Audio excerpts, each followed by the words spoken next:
I'm Prabhat Hajela, Provost at Rensselaer. Today it is my pleasure to welcome you to a conversation on corporate leadership.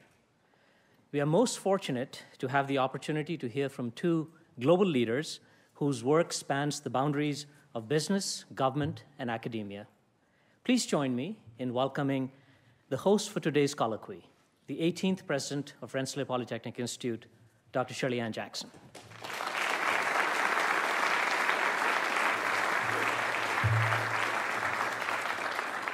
Well, good morning, and welcome to this beautiful Impact Theater.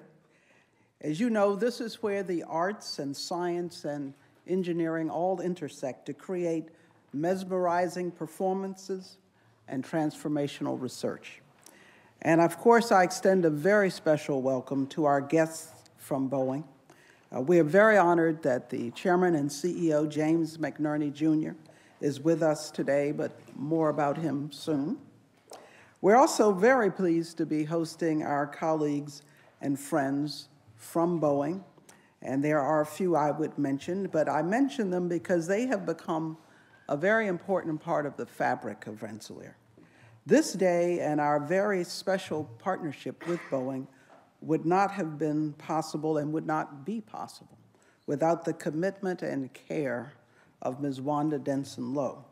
She is a Senior Vice President in the Office of Internal Governance at Boeing, not in it, she runs it. And she as well is an invaluable member of the Rensselaer Board of Trustees. She is a 1968 graduate of Rensselaer, and she is the mother of a Rensselaer graduate student, Chris Lowe, in the Lally School, who graduated from Rensselaer last year.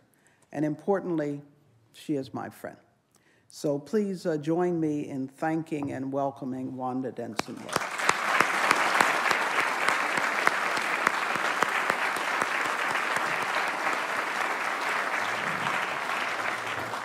Also returning to Rensselaer to be with us today is Dr. John Tracy, who is the Chief Technology Officer and Senior Vice President of Engineering, Operations, and Technology at Boeing. Let us welcome and thank him as well. John.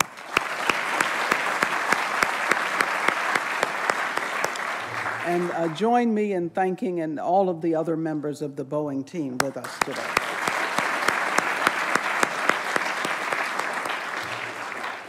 I also must acknowledge Dr. John E. Kelly III, who is IBM Senior Vice President and Director of IBM Research.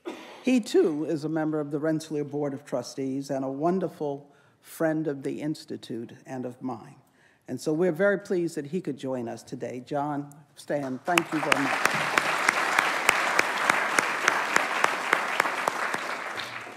And of course, I extend a very special and warm welcome to our students, because the conversation today is for and about you. And so I want to thank all of you for attending.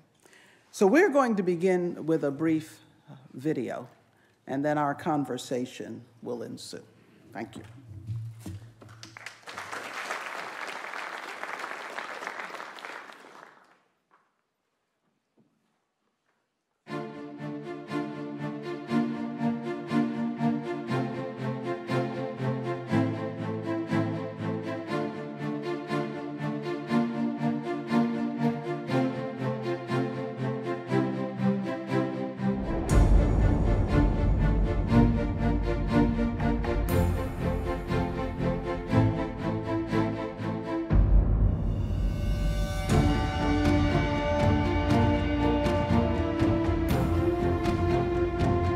하나의 세계. Des possibilités infinies.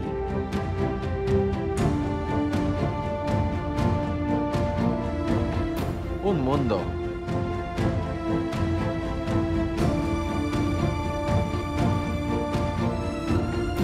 限りない可能性.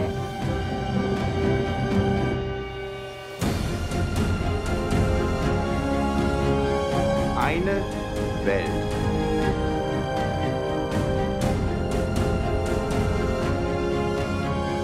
Infinite possibilità.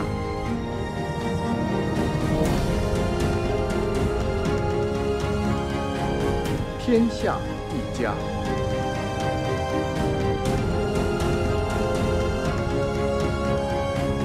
possibilidades infinitas.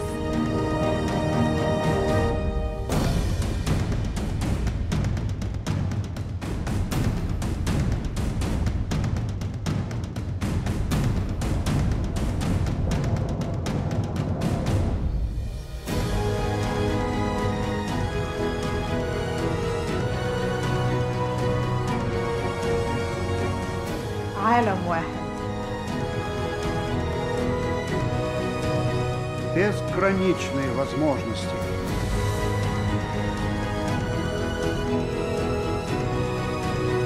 One world. Endless possibilities.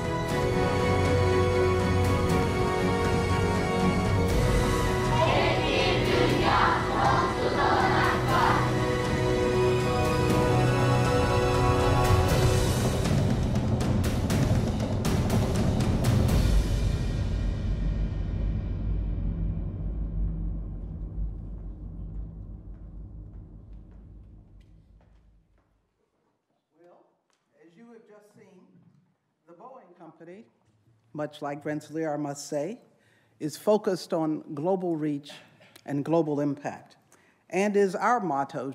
It truly has shaped and changed our world. It has done that and is doing that under the leadership of our very special guest, Mr. James McNerney, Jr., Chairman of the Board and Chief Executive Officer of the Boeing Company. He has been a transformative force, in fact, in some of the world's leading companies, including Boeing, of course, 3M, General Electric, Procter & Gamble, and McKinsey. And that then means that his endeavors, his experiences, and achievements cut across a broad range of fields, including aerospace, defense, technology, manufacturing, finance, and more. But the common thread here, the connective tissue, is leadership. And he dedicates his time and talents beyond the corporate boardroom. President Barack Obama appointed him to chair the President's Export Council, an advisory committee on international trade.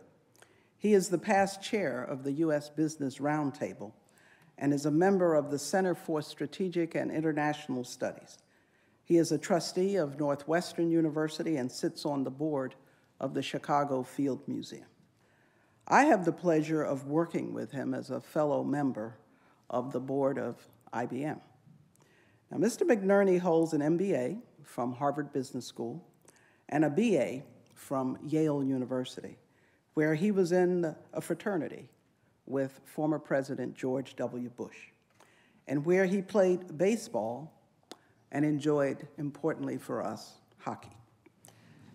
Now, I have to say that Rensselaer upset Yale in ice hockey in 2013, but Yale upset Rensselaer this past Friday evening. But let's just say we're even for the moment. Now, Mr. McNerney's leadership style is studied, envied, and emulated around the world, which is why we're so fortunate to have him here to talk with us today on the topic of leadership. Now, he has said that one of his primary jobs as a leader is, and I quote, to help his people get 15% better. I'm going to ask you about that 15%, which will be a goal for all of us here today. So please join me as I welcome him to the stage, Mr. James McNerney, Jr. Jim.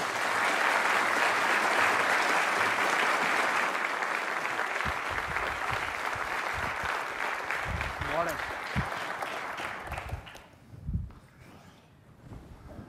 You notice the trickery here. He's taller than I. Now, we believe that right now Boeing is the #1 employer of Rensselaer graduates. And certainly in 2012 and 2013, Boeing hired more Rensselaer graduates than any company that reports out to us. In fact, in the last 4 years, the Boeing Company has been the largest participant in our career fairs.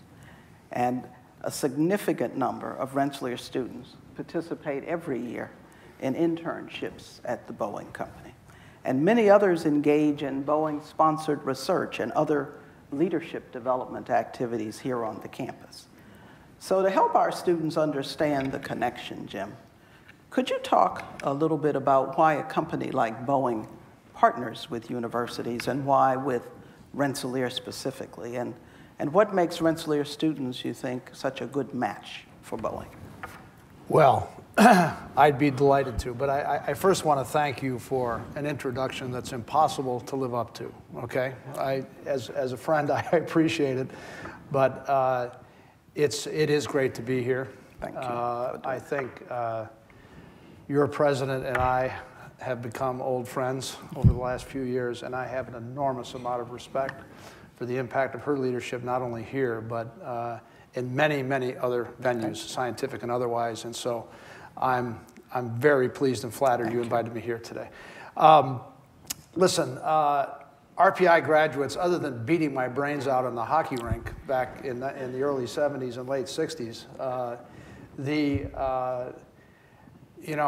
I think our collaboration is broad. It's much more than coming here and trying to find the students that best match what Boeing is and wants to be. And one of the things we love about your students is they have this aspirational element that we like to think we've got. I think was a little bit embodied in that video, which is making the world a better place, leaving behind things that are better than things you inherited, thinking of things that others haven't thought of before. And I think there's a real connection there because and we have 426 RPI graduates in our company today doing good work. Wanda, who you kindly introduced earlier, reminded me that of our top students, fully 20, our top employees hired within the last 5 to 7 years, on our internal ratings, 20% of them are RPI graduates. I mean, that is a disproportionate number that talks about, obviously we get people that are capable from other places, but there's this cultural connection that just seems to work. And it's really led us to support you and your mission in other ways. I mean, whether it's the Leadership Ethics Institute you've put together, the Archer program, whether it's whether you helping us design the lighting system for the 787. I mean, that didn't happen, over a cocktail one night. That was deep and long interaction, and so it's just this kind of engagement just engenders us reaching our goals together, and we're very thankful for it. Yeah. I don't know how many of our students realize that our Lighting Research Center actually did much of the work on this unique LED system that is part of the lighting system for the Dreamliner, the 787. Now, obviously, a good leader needs technical skills, of course, particularly in a company like Boeing. But one also must have strong non-technical skills, the ability to anticipate, to motivate, to communicate, delegate, for example. And so we've created something here at Rensselaer. We call it CLASS, Clustered Learning Advocacy and Support for Students. And it's part of our desire to advance our goal of developing leaders that have intellectual agility, multicultural sophistication, and a global perspective. Now, obviously from the film, Boeing operates across the globe, but we also try to educate them, of course, in depth by the fundamentals, by engaging them in research. We help them to find internship opportunities, and we send them to study abroad.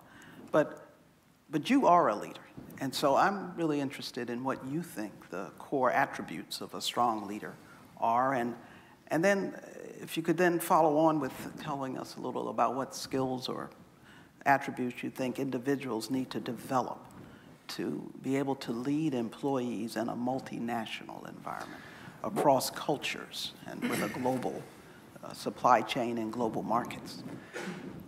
That's a huge question, and I'll try to. You're not disappointing me, Dr. Jackson. I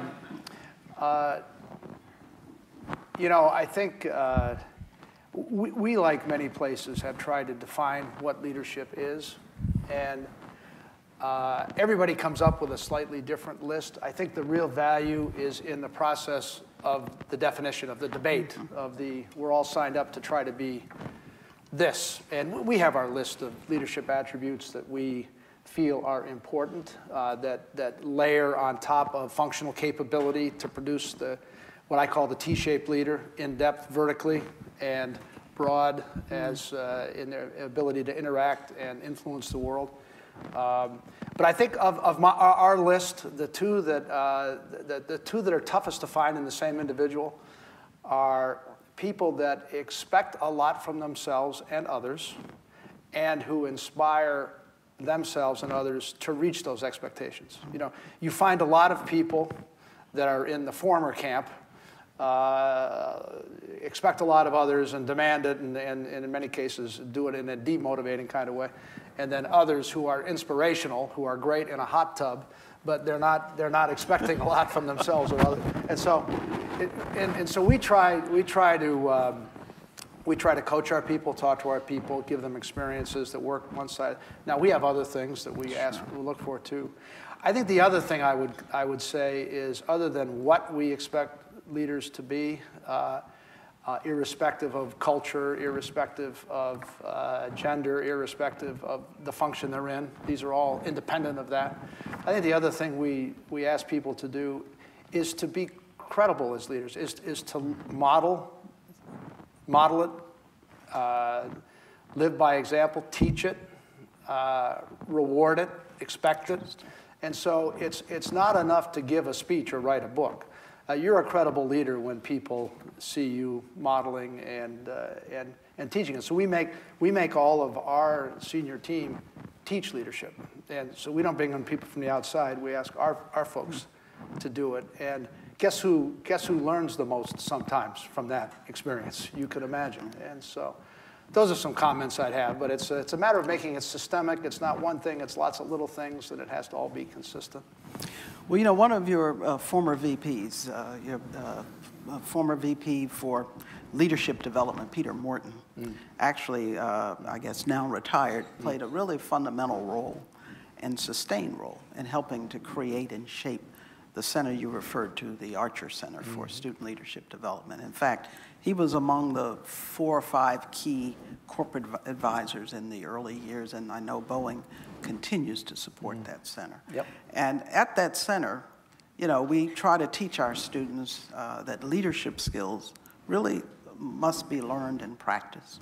And then they have to be prepared to lead in any situation, regardless of their title or position.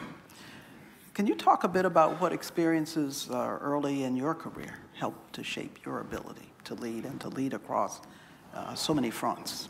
Well, I'm a pretty conventional person of the 50s and 60s. Okay, I'm a fellow who was on the student council and who played on the baseball team and the hockey team, as you mentioned before. So there, I had a very conventional background, which doesn't always apply as readily today as it did then. So, some of my early leadership was in venues like that, and also I think I was trying a lot of things, just action.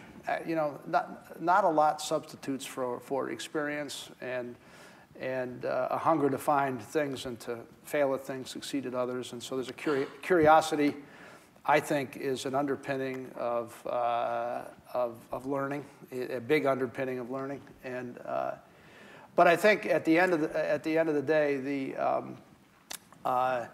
if there's anything that distinguishes me personally, it's a breadth of experience. So it's sort of an extension of that thought. It's a breadth of experience. You mentioned a couple of companies I worked for early, but in my later years, I worked for 3 major engineering, manufacturing companies, and getting knocked around a bit in all of them, the ability to analogize across all of them in many ways. And that's just a matter of, groups like this hate to hear stuff like hard work, not our students. Persistence, all these kinds of things. But running at situations as opposed to away from them, running toward just the willingness to try a lot of different things. At the end of the day, adds up in a reasonably bright person, adds up to an ability, navigational skills, communication skills, and the underpinnings of leadership, on top, of course, of a grounding in some functional discipline that adds immediate value. So, were there any experiences you had, and maybe you could talk about one that really tested your leadership skills? Well, I think, one that comes to mind, now that you say it, was I remember back in my GE days, this was back in 1992, where everybody around here knows Welch and his legacy, and he had the top 10 people in a room on a Friday. And his theme was, you guys don't know what you're doing, you're useless.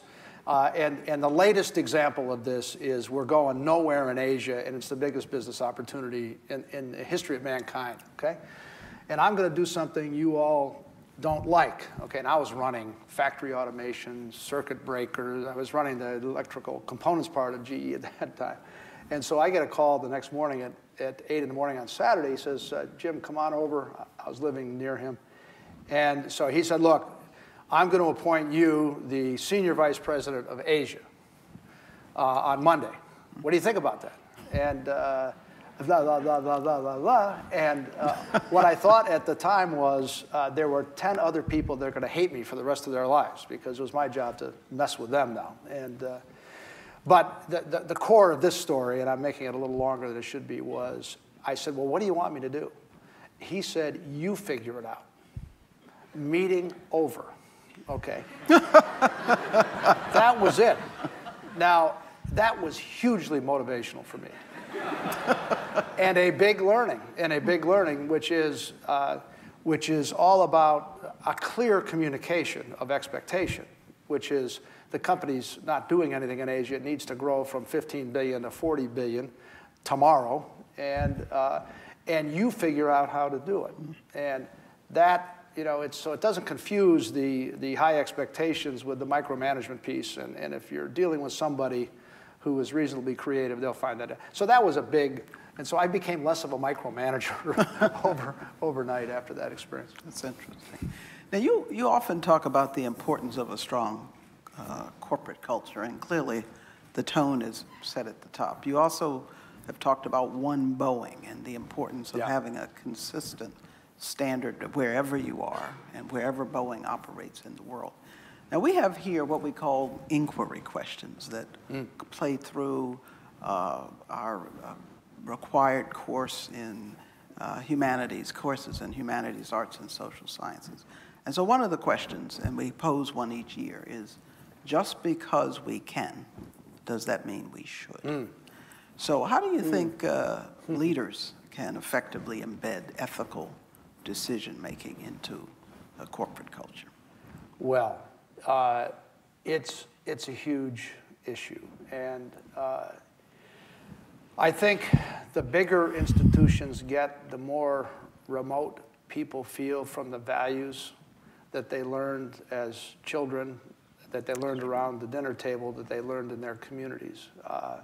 And somehow, in some places over the last 20 or 30 years, people began buried in these unaccountable bureaucracies, began to justify a different set of behaviors within an institution than they expected themselves. And it wasn't conscious. It was the boiled frog syndrome. It just sort of happens. And you've got to go right at that issue. You've got to reconnect your values as an individual with your values, the values of the institution. And there's lots of different ways to do that. And Wanda and John will remember in my first meeting at Boeing with the broad group, we put up the prison numbers of a couple of guys who'd gone the wrong way in our company.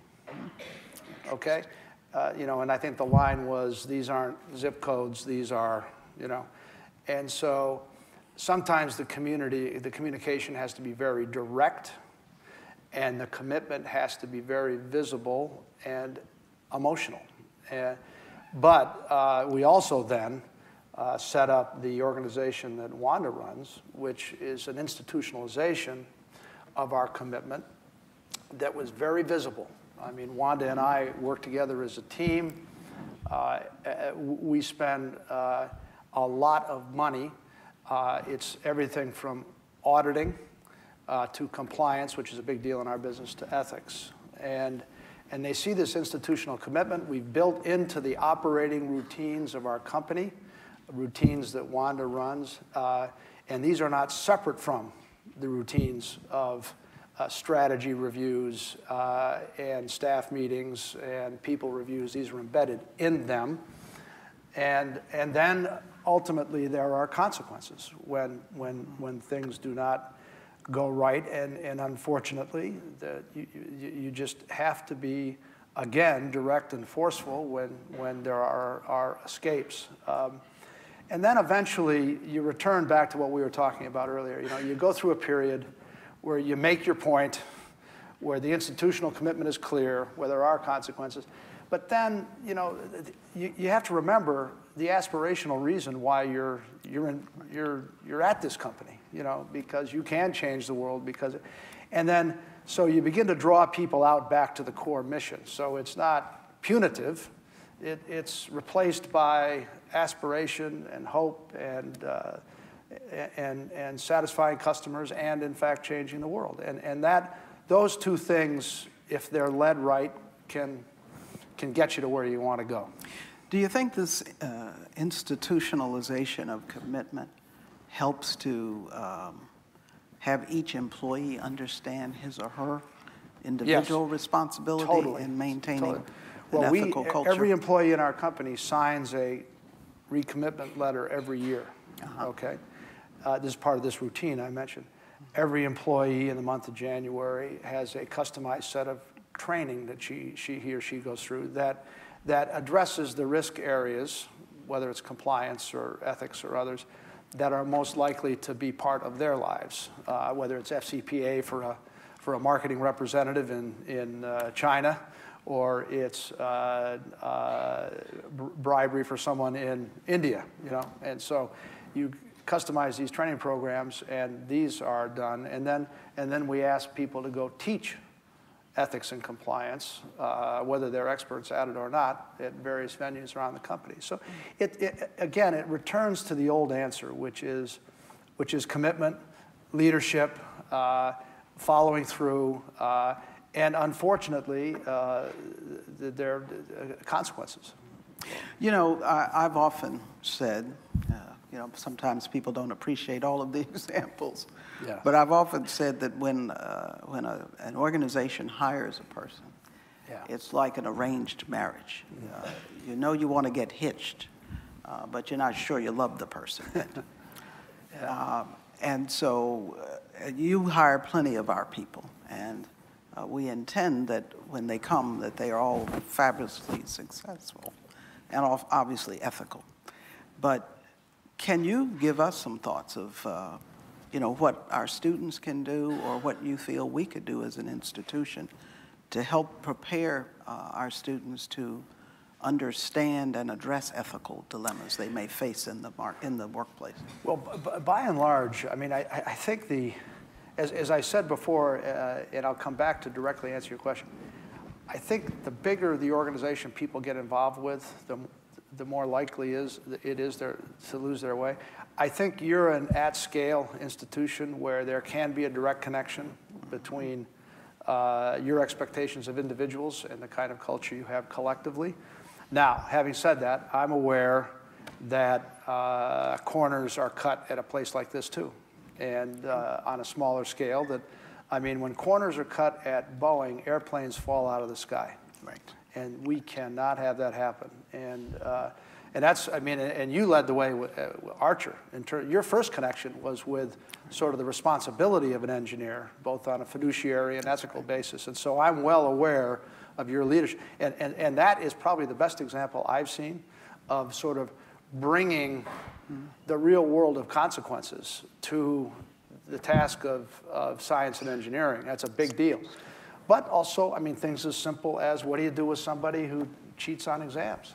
I mean, I don't know what you do with people here who cheat on exams, but you know, you talk to them, give them a second chance, and if they don't, then they've got to go. I mean, we want people that come from a culture where that have this balance of aspiration to change the world, and we're going to do it the right way. We're not going to cut corners.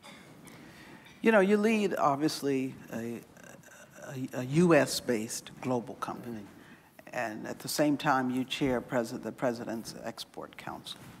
And so I think it could help our students to hear some of your perspectives on what does it mean to be a U.S.-based company when the customer base is truly global and your supply chain extends around the world. Yeah, I think it's a little bit of a false dichotomy in one sense. I mean, I think we are a U.S.-based company. A lot of the expertise we need to run the company. I mean, not every country we're in has RPIs to draw from. So both our people and our infrastructure tend to be here, but 65%, 70% of our customers are outside the United States, and the supply chain is and so I think the best way a U.S. company can succeed is engaging globally. You know, I don't see it as an either or. You know, we draw on a lot of engineering, manufacturing, industrial supply chain expertise, and capacity around the world. We can't exist. We cannot be successful unless we're global. So I look at it kind of the other way around, which is if we just stayed here and did not look at global capacity in technology and manufacturing and service, we would be competitively disadvantaged because our competitors do source these advantages. And the advantages have historically been cost, but increasingly capability now. And so I think, you know, when John decides he's going to have a lot of his analytic work done in India, that's because some of the world's best analytical work is done in India, not because, you know, we're trying to win the Air India campaign next week in India, although we're guilty occasionally of some of that. Some of that. But and so it's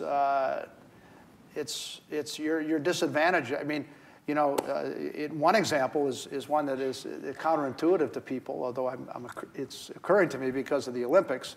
You know, John employs a couple thousand of the world's best aeronautical engineers in Russia. Okay, many of these are the ones that became underemployed after Glasnost, and so and this is a fundamentally strong capability. If you're in our game, you know that the Russians have got some outstanding engineers in the aerospace world, and now that next generation is coming along, and they work seamlessly in this digitized real-time world now. I mean, we're working on problems in Puget Sound from 8 in the morning to 5 at night, and then they work on it overnight. It comes back, and we get major components on commercial airplanes done faster and better with that kind of capability and coordination that a digital world allows us to have now. Let me just kind of ask it a question in a slightly different way. And sure. Because this is something I think a lot of people worry about, and the parents of a number of our students. When you operate globally, you have to have a focus on, and aren't you de facto focusing on strengthening the competitiveness of other countries as well as the U.S.? Yeah. And so can you talk about that balance and how that all works? It's a very strategic question in some countries, most notably China. Okay. Right. And again, it's a little bit of a false dichotomy to say you're either going to compete or collaborate. All right. The facts are, in every country where you do business, you have to strike the balance that makes the most sense for your company in that country. And so what you need is company-to-country strategies. And, and we have to think about that at the total Boeing level. We can't think about that at program A, B, C, D, or E level, because each program will maximize their own things, and all of a sudden we'll have too much IP at risk, you know, in some country, and we didn't know about it. And so it has to be a conscious strategy, and China is the best example. I mean, do we focus hard on increasing the size of their market, you know, by helping them stand up their air traffic control system, which we did, where we help train their pilots, which we do. We help them design airports, and we actually help expand their aerospace capability, some of which finds its way into competitors beginning to come at us. And so it's and so we have figured out some very collaborative set of activities, and then there are some things we won't do, but we've thought deeply about it. And we haven't let ourselves say it's as simple as we're either going to do this or we're either going to do that. World, as you know, is not that simple. That's right. So, that's right. You know, we focus a lot here on innovation and the role of the university as part of a strong innovation ecosystem, one that obviously affects the competitiveness of the U.S., but is one that's meant to elevate lives globally. That's the aspirational part. Right, that that's I've the sensed aspirational here. part. And so, you know, but it means, though, that people have to collaborate across sectors, disciplines, cultures, geographies. At the same time, innovation means that you have to take risks. And, you know, you all have done a phenomenal thing with your Dreamliner. Can you talk about that a little bit within the context of innovation and risk? Yeah, I mean, just you know, most innovation in a place like ours is a collaborative exercise. Right. It's as much as we want it to be, you know, eureka, some individual, you know, and certainly some innovation does happen that way. But the scale of our innovation does require cross-functional as well, and a lot of attention paid to our customer. And let me talk about the 787, okay? Because I think it's going to get at both elements of your question. 787 was called the 7E7, wasn't it? Back in around the turn of the century, about 2000. And what this was going to be, same suite of technologies that we have embedded in today's 787, it was going to produce a Mach 1, in a lot of ways, all the technologies deployed for performance, okay? The son of Concorde, okay, not as fast, but son of Concorde. Interesting. All of a sudden, the world changed, 9/11.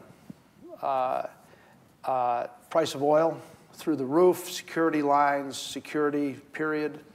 All of a sudden, as we listened to our customers, it became clear what they wanted was not something focused on pure aeronautical performance. They wanted something incredibly efficient to deal with high oil prices and long range to fly over security lines, so point to point rather than go through hubs.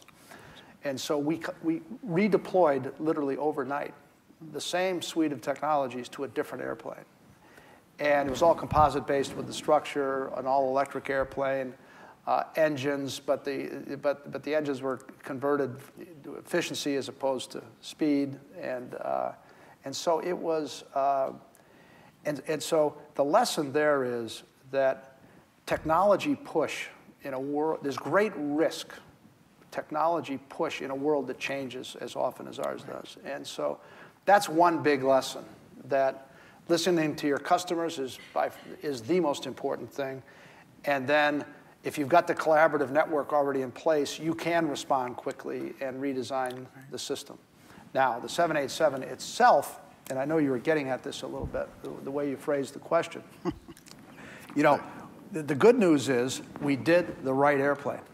This was the best-selling wide-body airplane by a factor of 2 in history. But we absorbed too much risk in its development. And so for this audience, you know, this is a little bit of a spin off your question. Just because we can do it, should we do it? And I know you were getting at a different point there. No. But this fits under that umbrella. You know, there's the way you do something, and are the technologies mature enough to graduate them into a system, and you'll know how they behave. Is your supply chain ready? Are your IT tools, do they have the fidelity and the speed and the ability to integrate with other IT tools to translate design into manufacturing? And we did a poor job there. We absorbed too much risk there. We overestimated our supply chain's ability to both design and manufacture components. We inaugurated new design tools as we inaugurated the effort. And oh, by the way, we were using completely different materials. So we didn't have a lot of data on the behavior, you know, garbage in, garbage out, perfect design tools, but, you know, we didn't, you know, and so you always defaulted to sort of an aluminum-like structure, which was the whole reason you went to composite. And so we absorbed too much risk. And that's a lesson, I think, for any group of folks heading out into the world that we live in, which is that risk and its management is just as important as the insights around design, and it's and every place is different. As I mentioned before, you know, when you design a bridge or an airplane, if they fail, that's a very bad thing. So risk may have a disproportionate role in our lives, but when you're designing a consumer product, you may not have that same. The equation may be different, but it has to be addressed consciously. And the minute you graduate from here and head out into the world, that'll be one of the first things, the first challenges that you'll have to deal with. That's interesting. You know, I feel that, you know, having chaired the Nuclear Regulatory Commission with nuclear power plants, same thing. You don't want to screw up. Totally, yeah, right. Last question, and then I think we need to hear from our young people here. You know, we live in this hyper-connected world, you know, web-enabled, supercomputer-powered, you know, globally interconnected world. How does leadership change in that kind of hyper-connectivity? I'm a little bit of a dinosaur on this one. I mean, I think leadership, the fundamentals of leadership don't change, but the mechanics of the activities you have to lead does change, and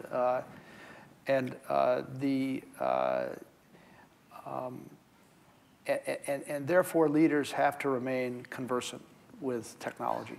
I mean, you know, you cannot isolate yourself from social media or digitization of everything. I mean, you lose the ability to connect with the next generation coming along.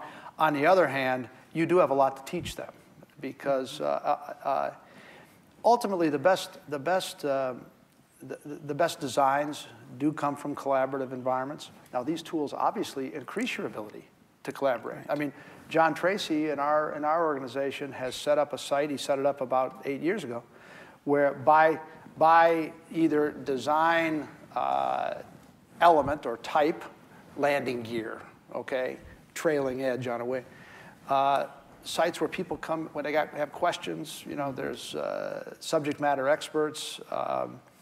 This is basically our senior fellows now using new tools to do the same thing they were doing before, which was to share their expertise. But they got a multiplicative effect because, gee, senior fellows, John discovered, weren't the only people with good ideas in the company, you know, and so it was, and so that's an example of using the tools productively. But but the best ideas still come from iteration between people. So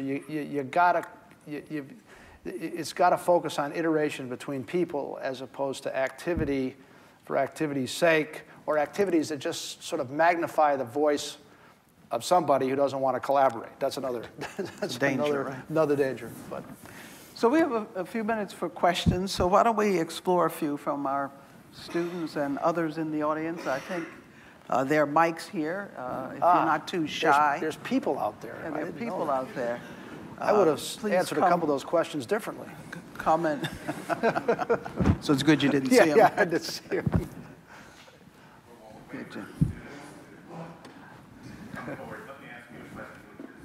I've had the privilege of serving with some of your cybersecurity leaders on a number of panels. And Why don't you tell them who you are? I'm sorry, I'm Jim Hendler. I'm I the saw his director of bio. our... He's the DARPA guy. I was a DARPA Yes. guy, yes, Yes. before I came here. And funded some of your folks, but we'll talk about that later. I'm going to have to leave quickly.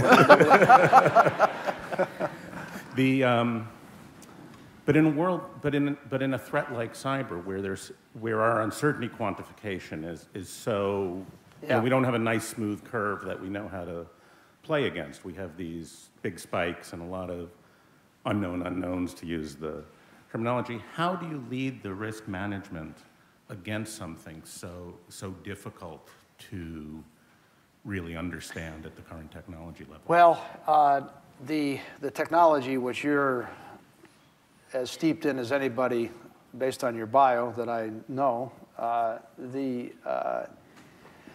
think, and because it is very hard to quantify, and when you finally do have it quantified, it changes. And so it comes down to an institutional effort. What we did was, everybody was talking to me about this, including our government customer. Obviously, DoD is heavily involved here. And so John and I actually, we said, look, we can't have 5 different conversations. We need to have one conversation. And so we set up basically a cyber group at the top of the company and put not a cyber expert, but a manager, a program manager kind of person with deep technical capability, to be sure. But we wanted to gather, and so we obviously put IT at the center of this, but it's much more than IT. It's as you know, it's about behaviors. It's about coming in through our products. It's much more encompassing, and so a broad institutional effort, reports to the top of the company. Regularly pulse it every quarter. We spend obviously looking at the incursions and attempted incursions and things we know daily, okay? But in terms of routine, on a regular routine at the top of the company.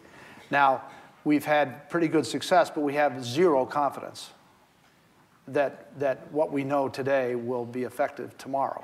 And so it's, I'm not smart enough to, obviously we engaged with DoD too. I mean, Bill Lynn had that original team. I was just reading about it in Gates's book, by the way, last night as I was reading his book, very interesting book. And so there's this tussle a little bit that I think will ultimately produce good answers, but right now it's companies and the government wanting to sort of know everything, yet hold it and centralize it. Companies wanting to learn from each other and inform government, which is a normal tussle in this kind of an issue. But it's one thing that keeps you up at night and will keep you employed as long as you live. Please. So becoming CEO of a major company is something that happens overnight. Is this something you want to do your whole life? Where did you start when you were our age? Oh, gosh. I must admit, I knew I wanted to run something. I didn't know what it was. I enjoy people. I enjoy group environment. I enjoy getting things done. I enjoy the environment that big institutions have. And so I couldn't have defined at your age that I wanted to run 3M or Boeing. I could have told you, and I made that call when I went to Harvard Business School. All of a sudden, I realized I wanted to go tool up for that environment. And that was sort of in my mid to late 20s where I got focused on that. But I'm one of these guys who probably knew a little bit earlier and again, I came from this conventional, I keep saying this, and I think it's because sometimes I find myself talking to groups like this who don't necessarily share the same experience that I had growing up in, the Midwest, and I'm a pretty conventional kind of guy, and so it was sort of more natural evolution back then. I think you're confronted with more choice today, to be honest with you. A little harder to make a decision today. Young man here, please. Hi. Yeah. My name is Shyam Kumar, Yeah. Associate Professor of Strategy at the Lanning School. I'm not so young,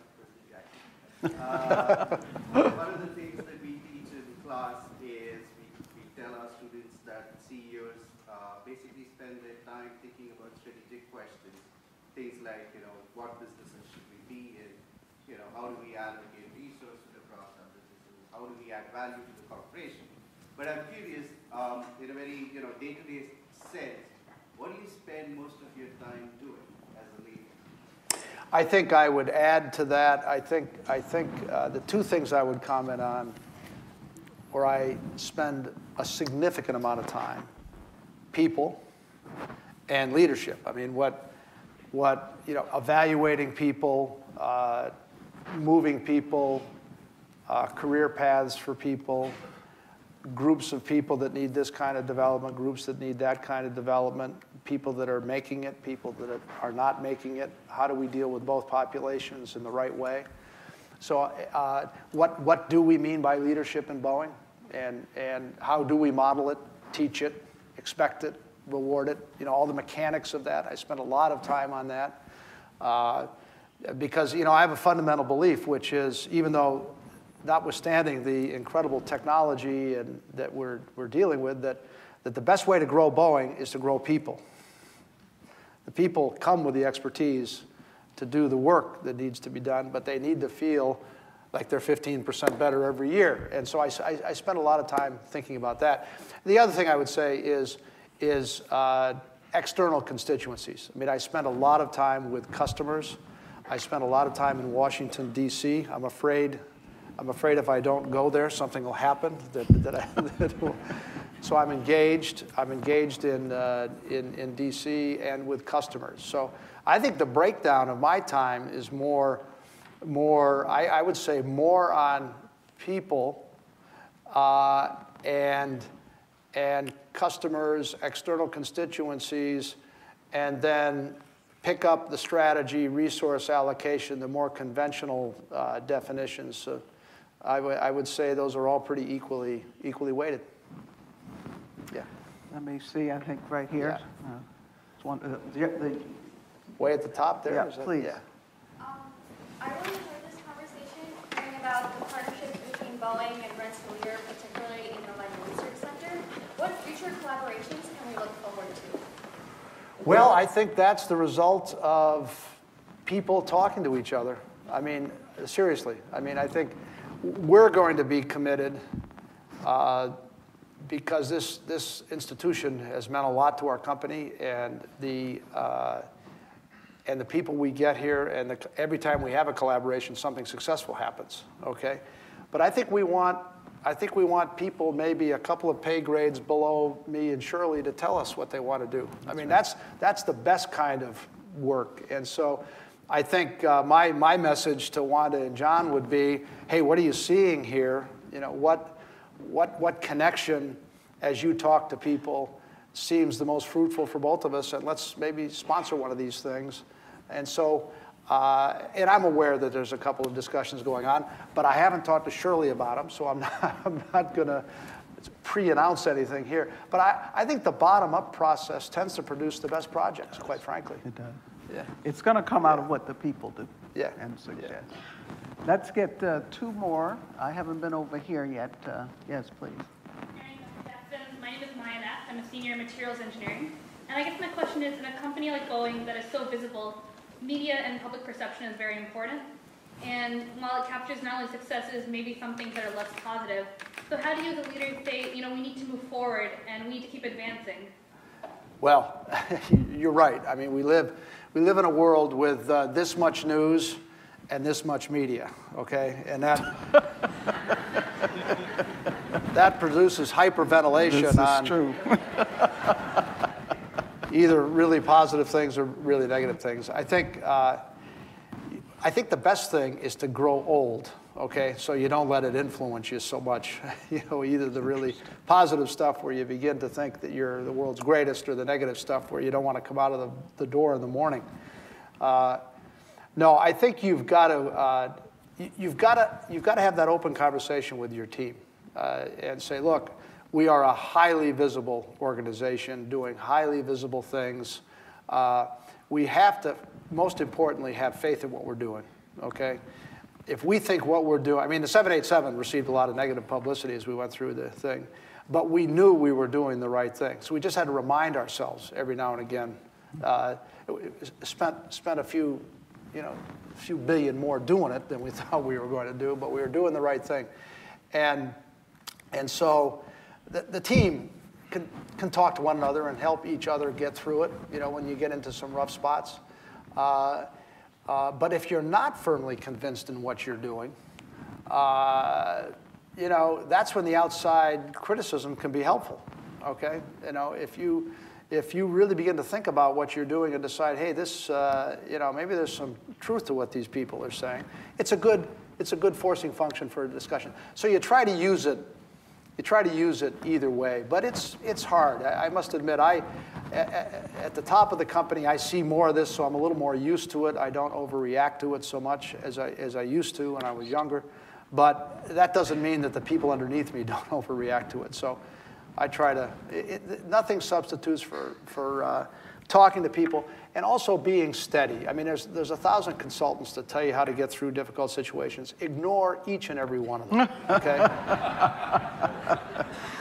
What you want to do is keep making progress, keep doing the right thing, and work with your customers and your investors. These are the people that need to keep saying good things about you. Don't work with consultants. Work with the people that, and your employees, your investors, and your customers.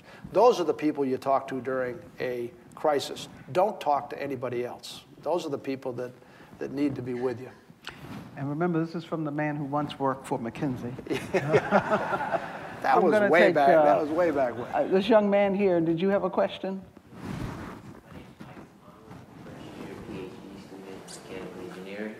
I have a question.